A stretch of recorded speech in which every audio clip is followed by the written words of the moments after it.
দর্শক, এই মুহূর্তে ঢাকেশ্বরী মন্দির থেকে সরাসরি যোগ দিচ্ছেন সহকর্মী রাকিব হাসান। রাকিব, এই মুহূর্তে দুর্গাপূজার আনুষ্ঠানিকতা নিয়ে আমাদের জানাবেন। এই মুহূর্তে কি আনুষ্ঠানিকতা চলছে এবং ভক্তরা কি বলছেন?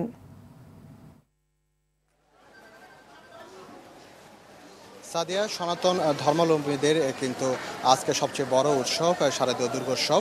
আজ কিন্তু মহাষষ্ঠী এবং জানেন যে ঢাকেশ্বর মন্দিরে কিন্তু এখানের যে দেবীকে বরণের কিন্তু প্রস্তুতি চলছে। শঙ্খধ্বনি, উলধ্বনি আর ঢাকের বাদ্যের ভক্তরা দেবীকে বরণের প্রস্তুতিতে ব্যস্ত সময় পার করছেন। বোধনের ঘট স্থাপনের মধ্য দিয়ে শুরু হলো দুর্গা পূজার মূল আনুষ্ঠানিকতা। পঞ্জিকা অনুযায়ী সকাল 11টা 11 মিনিট পর্যন্ত ষষ্ঠী তিথিতে অনুষ্ঠিত হলো দেবীর আমন্ত্রণ ও অধিবাসন। ঢাকেশ্বরী জাতীয় মন্দিরে সায়ংকালে অনুষ্ঠিত হবে দেবীর বোধন। প্রতিমার সাজসজ্জা ও আলোকসজ্জায় মন্দির চত্বর এখন উৎসবমুখর।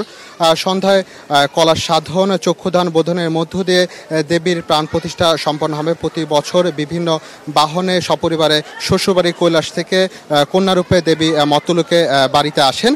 তো এই উৎসবকে কেন্দ্র করে কিন্তু সব ধরনের নিরাপত্তা এখানে মন্দিরে রাখা হয়েছে এবং আমরা একজনের কাছে জানার চেষ্টা করবো এই উৎসব তারা কেমন উপভোগ করছেন। তো তার কাছে জানবো। আপু, এই উৎসব মুখর পরিবেশে আসলে আজকে যেহেতু মূল আনুষ্ঠানিকতা শুরু, তো কেমন উপভোগ করছেন? আচ্ছা, প্রথমে আমি সকলকে জানাই শারদীয় শুভেচ্ছা। আজকে তো আমাদের দুর্গাপূজা শুরু হলো ষষ্ঠীর মধ্য দিয়ে। 4 দিন ব্যাপী আমাদের উৎসব চলতে থাকবে। তো খুব মজা হচ্ছে, এখানকার নিরাপত্তা ব্যবস্থাও খুব ভালো। আর এখন আর ষষ্ঠীতে বোধনের মাধ্য দিয়ে মার চক্ষুদান করা হয়, এর মাধ্যমে মানে মাকে জাগ্রত করা হয়। তো আজকে অঞ্জলির ব্যবস্থা নেই, কালকে আছে, পরশু আছে। অষ্টমীর অঞ্জলি সবচেয়ে বেশি ধুমধাম করে হয়। তো এইভাবেই অনেক ভালো কাটছে আমার দুর্গাপূজা। ধন্যবাদ। তো এই ছিল আমার কাছে ঢাকেশ্বরী মন্দির থেকে সর্বশেষ তথ্য। সাদিয়া, ধন্যবাদ রাকিব।